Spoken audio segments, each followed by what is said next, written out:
Mini episode 1011 of the FDH Lounge is brought to you by Sportsology, delivering unconventional columns and webcasts about sports, TV, music, movies, and more. Follow them on the web at sportsology.com. The FDH Lounge. You want to schedule your life around it. A long time ago, on a gloomy, wet Cleveland spring night, two men stand alone amidst the late-night drizzle. Their voices echo across the vacant station parking lot as they debate the merits of the great American radio show that have been missing for far too long. On that night, an idea was born. That idea became the FDH Lounge.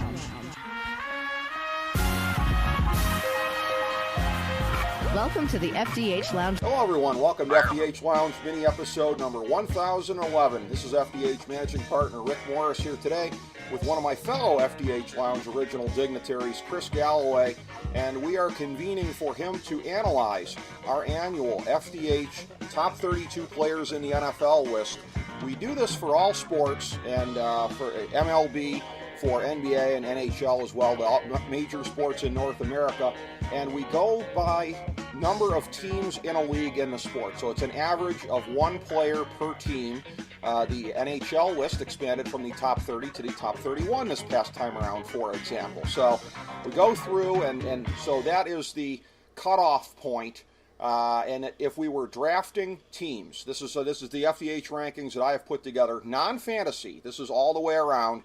If you're having an actual draft to put an actual roster together to play actual football games, 16 games starting, let's say, tomorrow. So that, in some cases, will lead to injury questions. Is so-and-so all the way back? Can we trust where so-and-so is physically on this? There's a name that's very low on our top 32 list who we're going to address on that. There's a player who has fallen off of the list that Chris and I talked about off air that I know we're going to discuss in particular here. So that is the point to do this every year. For the basketball one, I think we've always had Ben Chu analyzing the annual rankings. For hockey, it's been Russ Cohen. For MLB, it's been Steve Callis. Football, we've kind of moved it around a little bit. Jason Jones, the scout Ken Becks from FirstDownScouting.com. This is Chris's time here to provide the analysis. So, Chris, you've had an opportunity to look through these things here, and looking forward to getting your thoughts on the top 32 for 2018. Rick, thanks for having me aboard for this very special episode, and thank you for all the heavy lifting you've done in putting this analysis together and putting this list together for your fantasy draft help aficionados.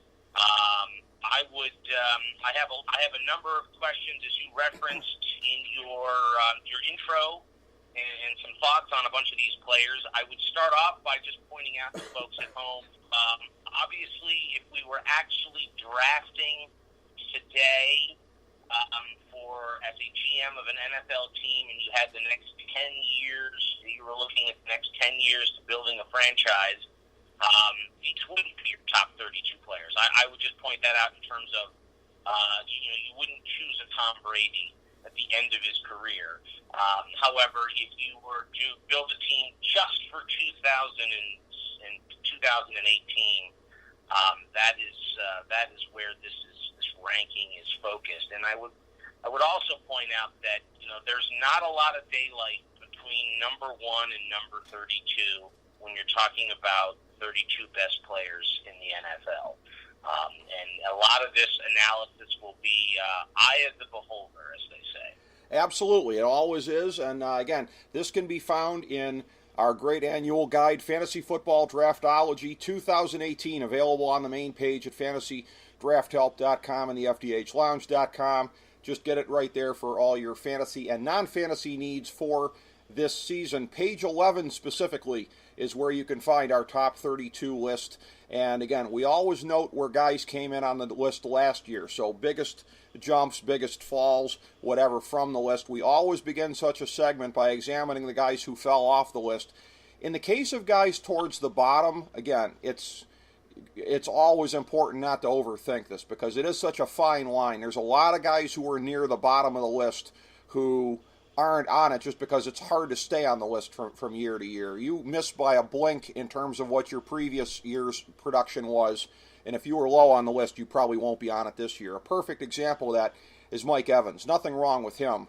He was number 30 last year. He's off the list. It was a tougher year for the Tampa Bay offense than a lot of people like myself saw coming. Number 29, Joe Thomas, probably the favorite player of both Chris and I on this list. He has gone into well-deserved retirement, hence he forfeits his spot on the list.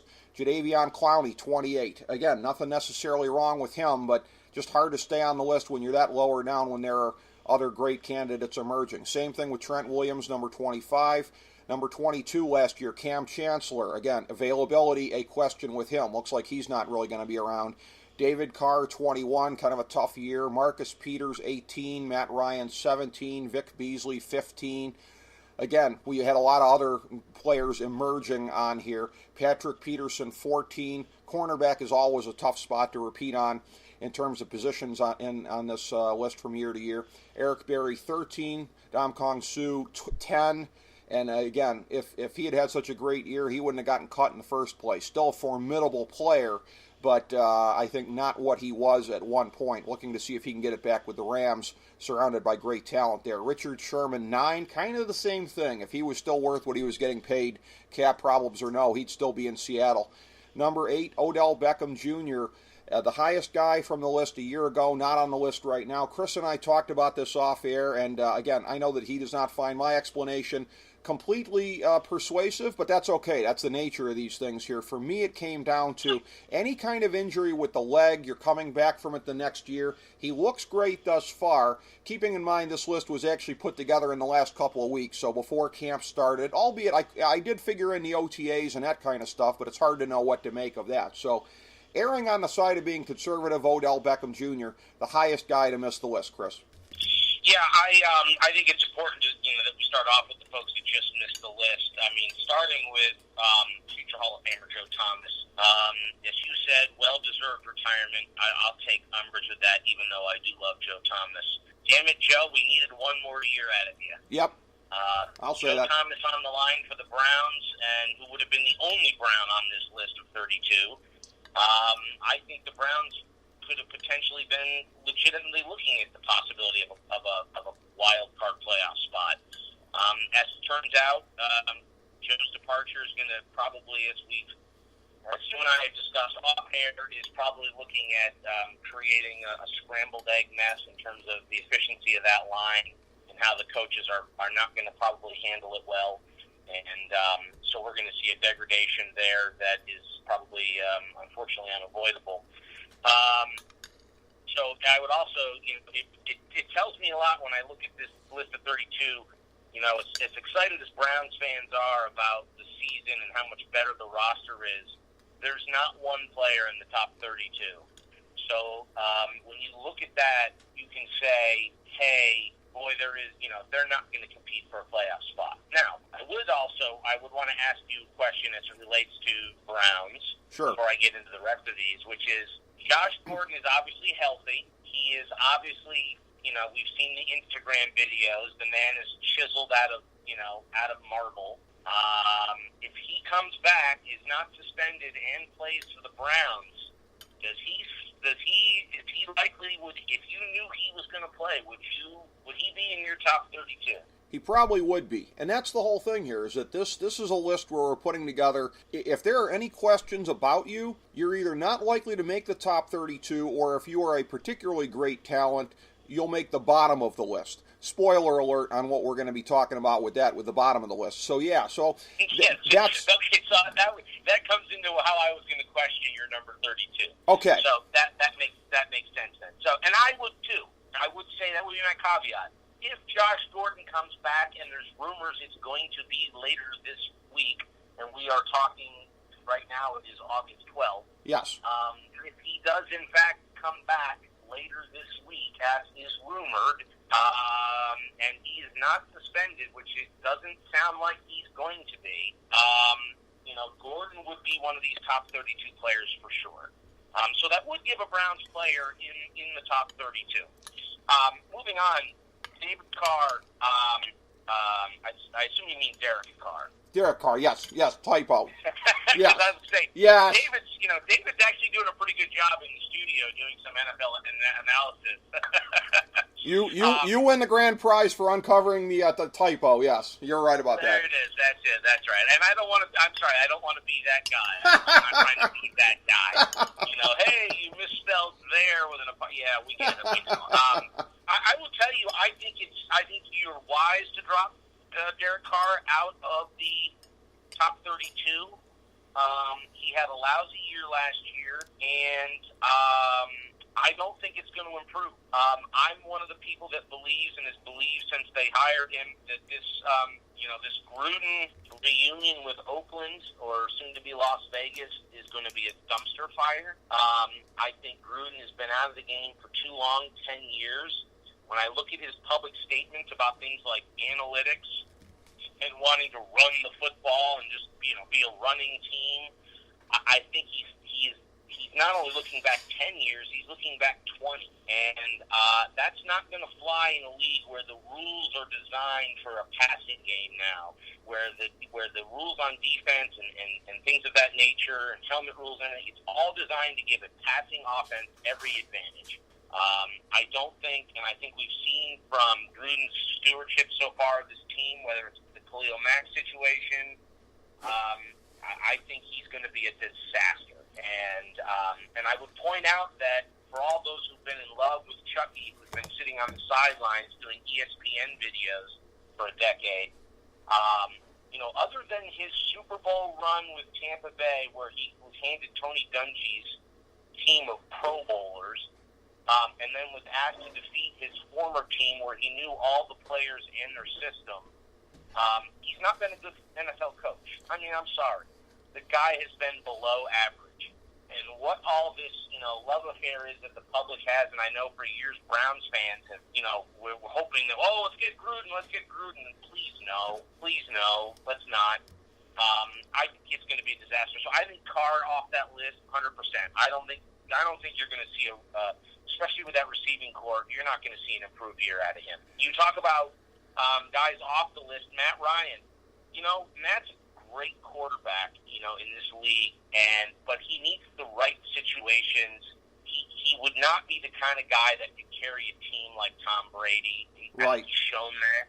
When he's got weapons and running game, Julio Jones, and now all these studs at all these key positions, he's very good, and he can run the team and run the offense. He's as much as I like Matt Ryan, he's a more capable, Trent Dilfer.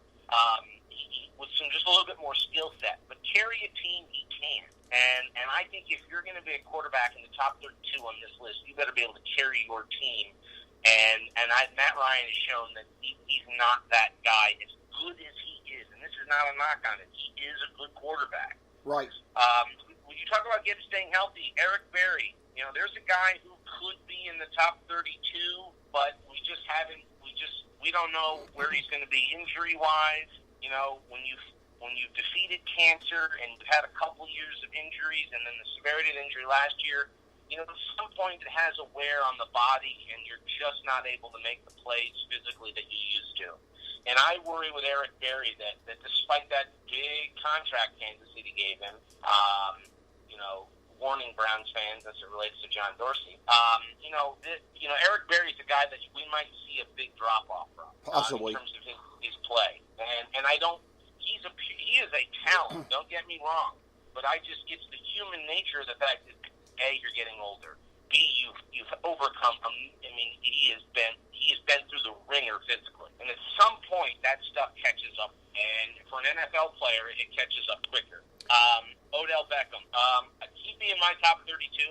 I'm going to assume that he's going to be healthy. Early reports are that he's going to be that he's looking great in camp. He's looking great, in the off season. We've seen some, Instagram videos and stuff. He looks fine, and I think that, you would probably slot him right back up, right around number 8 on this list as you had him last year, and that may be an amendment that you'll have to make as we get closer to the season.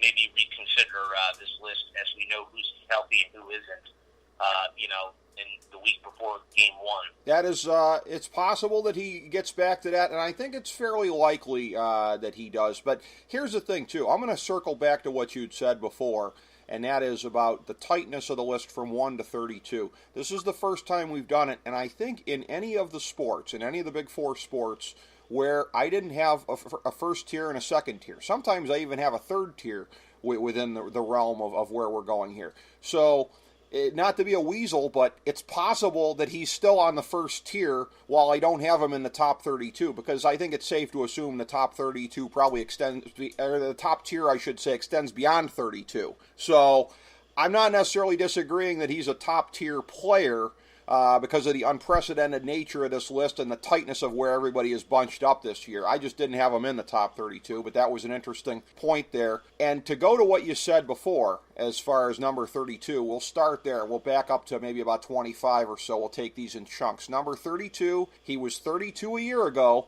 J.J. Watt. Same kind of thing. If you are a transcendent player, a sure thing, first ballot Hall of Famer, and there are some injury questions, you can find your way onto this list regardless. Anybody else with the injury history that he's had the last couple of years wouldn't be here, but J.J. Watt, I think, still has to be one of your top 32. Eric Weddle, 31. He was not on the list last year. I believe this is his first time on the list. An excellent year for him, an emergent year in the defensive secondary. Cameron Jordan, number 30. Again, he was not on the list a year ago, as was not Fletcher Cox at 29. You saw what he did in the front seven for the Eagles and how important he was to the championship. Number 28, Bobby Wagner, 26 a year ago. There are a number of players who tend to kind of hover around the same spot from year to year, even sometimes even in the different sports as well. Bobby Wagner, I think this is probably not even his second time of being in the 20s on this list. He's a consistent player at that level. Number 27, Kareem Hunt, obviously not on the list a year ago. Chris, I'll give you credit. You saw him coming. This will not be the last time I'm sure he's on the list. Number 26, Geno Atkins, another one of those guys, 27 a year ago. He's been on this list, I think, previously in and about the same range. Number 25, Marshawn Lattimore, a guy who you and I were both high on last year in the draft, like Kareem Hunt, his first year in the NFL last year, and I thought coming in and potentially having just about some of the best cornerback play in the entire league in year one. So this is not necessarily a tier going from 32 to 25, but we'll stop here, and I will pause to hear what your thoughts are on these guys.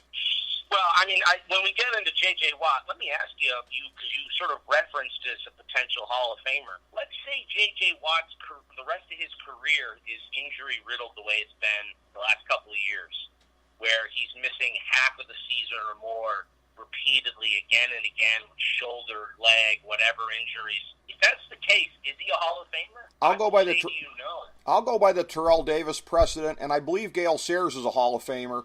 So I'll go by that precedent and say yes. If you were that transcendent for that long, this is a guy who was top 5 on this list repeatedly during his prime. So for a guy like that, yeah, if he never plays another down, I still think he's in there. He's at about the lowest point you can be in terms of number of games played and still be a Hall of Famer, but I do think he makes that threshold personally. Yeah, interesting that you referenced Terrell Davis. As much as I believe Terrell Davis was an absolute amazing player, because of his lack of any kind of longevity, I would have never voted him into the Hall of Fame. I think he is a guy that the injuries would have kept him out off of my ballot. So it's interesting that you would reference him. I would, if I had been a Hall of Fame voter, I would not have put Terrell Davis in, and not for something, not for lack of skill, but because it just sometimes that's how it works. You can't, the best ability is availability. And when your career basically ends well before it should, should you be in the Hall of Fame? So I don't expect J.J. Watt's career to go that way. I just wanted to have sort of that. Yeah. I had that question for you. Eric Weddle, I mean, I love this guy. I've loved this guy since he came out of college. I wanted the Browns to take him when he came. I mean, to me, he is everything you want in a safety. I love the guy, and I'm a fan. I am a fan, and I have been since he was in college. Cameron Jordan, I think that he he deserves getting up into here. I'm curious to see if he can sustain it, and I think Fletcher Cox will sustain it. When we talk about, the daylight on this list, I mean, for me, Geno Atkins and Bobby Wagner are probably a couple guys that I wouldn't have on this list, that they would probably be just outside of my 32. But again, that's splitting hairs. Kareem Hunt, having watched him at Toledo, he's one of these guys I knew was going to be a star. He got the chance. He got the chance because of injury. I was so mad last year in the third round of my draft. I thought I was going to take him in the third round, that nobody else in my league figured out to take this kid. And right before I was supposed to pick in the third round, one of the other guys snagged him one spot before me. So yeah, I was bitter all season on that, because I thought for sure nobody else would be smart enough to take him. And one of the guys in my league grabbed him one spot before me. So we'll see what happens this year in terms of his fantasy value. Marshawn Lattimore, stud, absolutely belongs in this list and 25. I think is a very good spot for him. Yeah, and I think he's going to be higher in the years to come, no question about it. The guys who dropped off of the list, like Patrick Peterson, Richard Sherman, I think we've seen a little bit of a passing of the torch here as he is stepping in that. Peterson may have a chance to come back. Sherman maybe as well, but Lattimore, yeah, from day one looked like he belonged at an elite level in the NFL. We'll back this up about another 7 spots. And I think, I didn't touch on it, but Richard Sure. Sherman, I agree. He should not be on the top 32. His sun is setting. Yeah. He's a guy that can only play one side of the field to begin Right. with. To me, that's a knock. It should always have been a knock against him. I think he benefited a lot from that system up there and the guys around him, and I don't expect him to have a great year in San Francisco. I just don't. I don't either. And again, I don't think he's going to make it again on this list either. Peterson, gun to my head, I think is marginally more likely to make it back onto this list in subsequent years. But again, Lattimore is the future. Neither of these guys necessarily looks to be. We'll back this up about 7 spots or so. Take a look at this. Zach Martin is another one of these guys. He's at number 24. He was at 23 the year before. And I think he's been at about that spot in the past. He's another guy who just kind of holds steady on here. As important as offensive line play is, it's very difficult to be top 10 or even top 15 on this list at offensive line. It is not impossible, but it is difficult. Number 23, Ezekiel Elliott, 16 a year ago. For him, primarily the concerns are off-field, and I don't know that he's really done anything in the last year to sort of dispel the maturity questions. Those are the biggest things about him as he goes forward. The Dallas line not being as elite as they were during his rookie year is going to have something to do with his value and how he looked last year as well, in fairness. And that is something for which he shouldn't be penalized, but the eyeball is what the eyeball is. It's hard to know how to extrapolate that part of it out. Number 22, a guy who I can say I told you so. I knew when this kid came out he was worthy of being the top pick. Jared Goff makes the list for the first time, not on the list a year ago. Oh, what a difference makes to go from Jeff Fisher to one of the great young coaches in the league. We saw it last year. We're going to keep seeing it from him. A guy who's been on the list a lot of times before, number 21, Julio Jones. He was 12 a year ago. 12, I think, is about as high as he's ever been. Unsurprisingly, that was the Falcons' big run that they went on to the Super Bowl.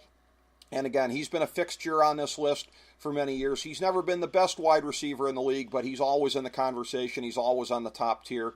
Number 20, another guy where, again, I knew he was going to be a sterling pro. There wasn't as much controversy about him, perhaps, as there was Jared Goff at times. Leonard Fournette. He makes the list for the first time at number 20. Number 19, Drew Brees. Off the list a year ago.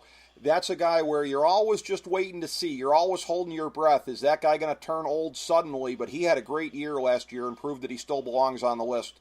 Number 18, Harrison Smith, not on the list the year before. A guy who was a big, big part of a defense that came within, I won't say an eyelash of making it to the Super Bowl because that was quite an ass beating in the NFC Championship game, but an excellent, excellent defense. And Harrison Smith is one of those glue guys, force multipliers, as we talk about on this show sometimes, guys who make other players around them better.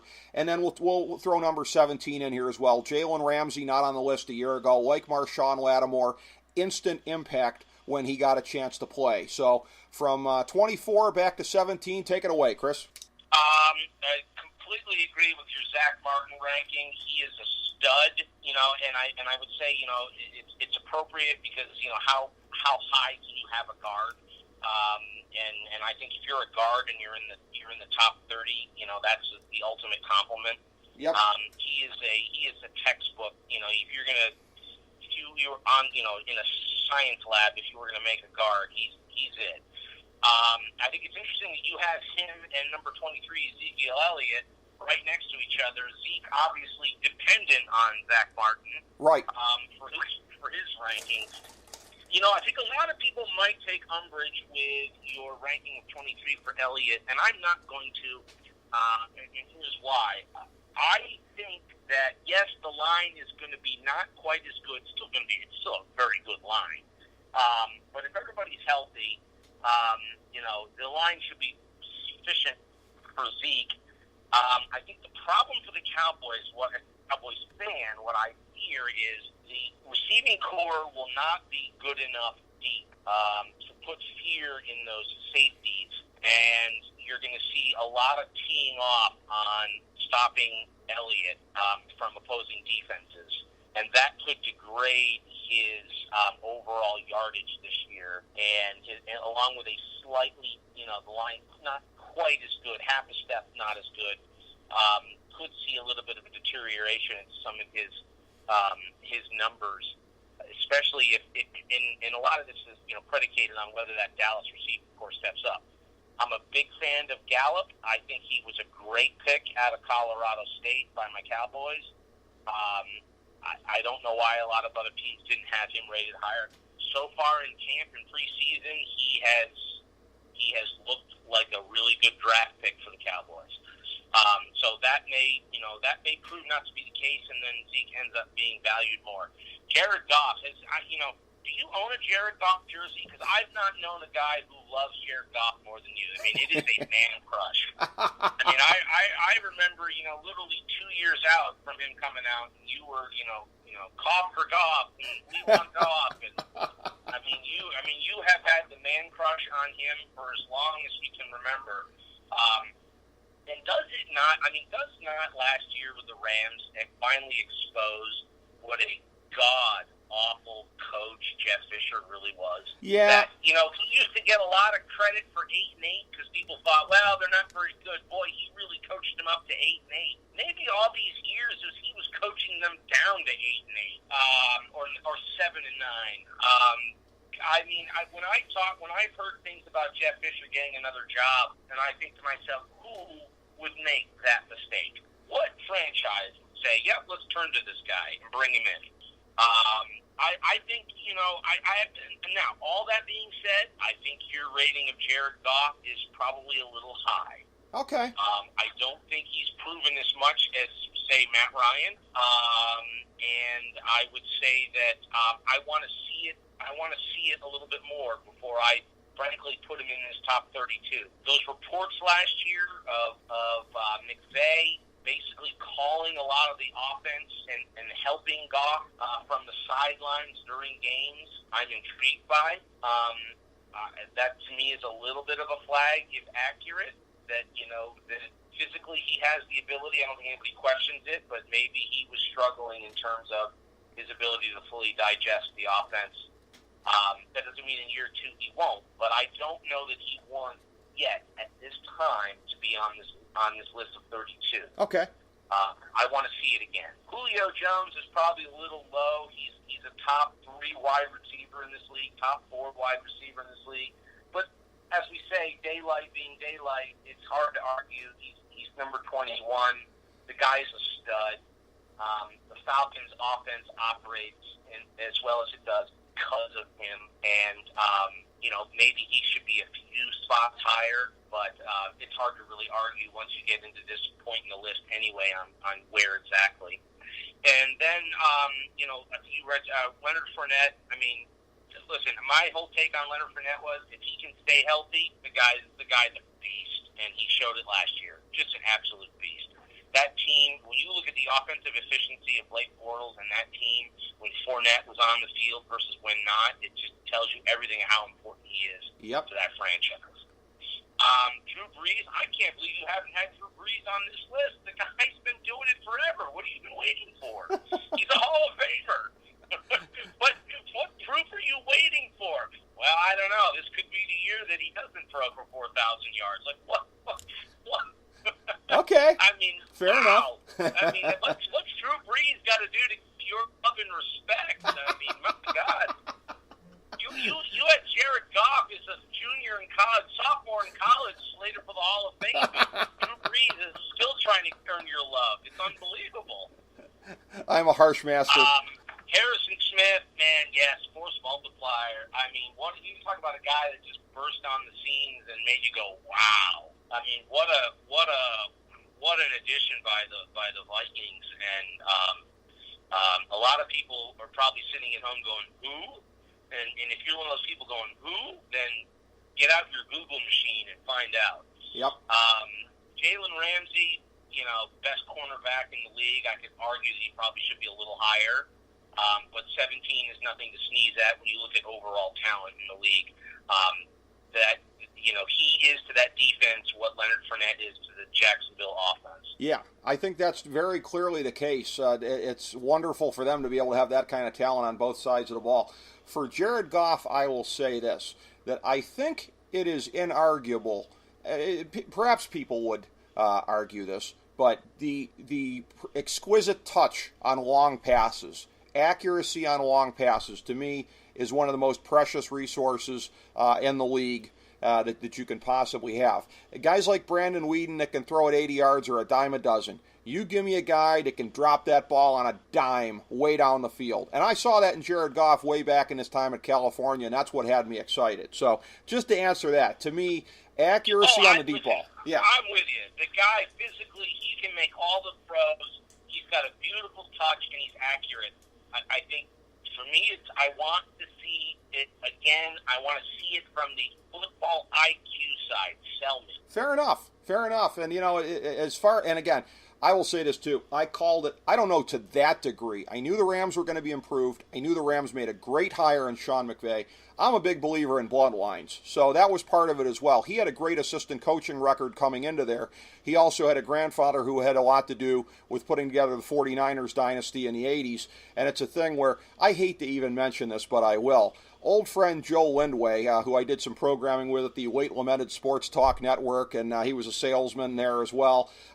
Okay, so Jeff Fisher is a friend of his, so I feel bad saying this about somebody who is technically a friend of a friend, but I agree with you on Fisher. He one time said on Facebook, I think he had put up a picture of him with Fisher, and I did what I probably shouldn't have done realistically and kind of took a shot at him there. And then he came in and he's a top 3 coach in the league. I said, Joe, he's not a top 3 coach in the NFC West. And history has borne that out, Chris. Well, yeah, I mean, the truth is sad, and that's not, none of that's a commentary on Jeff Fisher, the man. No.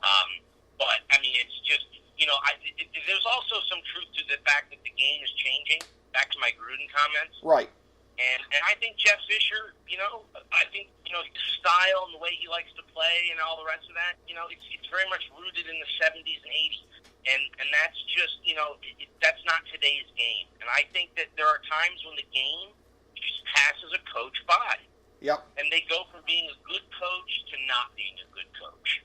And it's not that they're a bad person or they've done, they've somehow forgotten football. The game has changed, and they haven't kept up with where they need to be in terms of how it's changed. And I much credit. I mean, that's a strength of Bill Belichick. Right. The game is changing, and he's always out looking at the Pats. When Chip Kelly was at Oregon, who goes out to Oregon? First guy in the NFL and starts incorporating some of their concepts into their offense, Bill Belichick. Right. All right.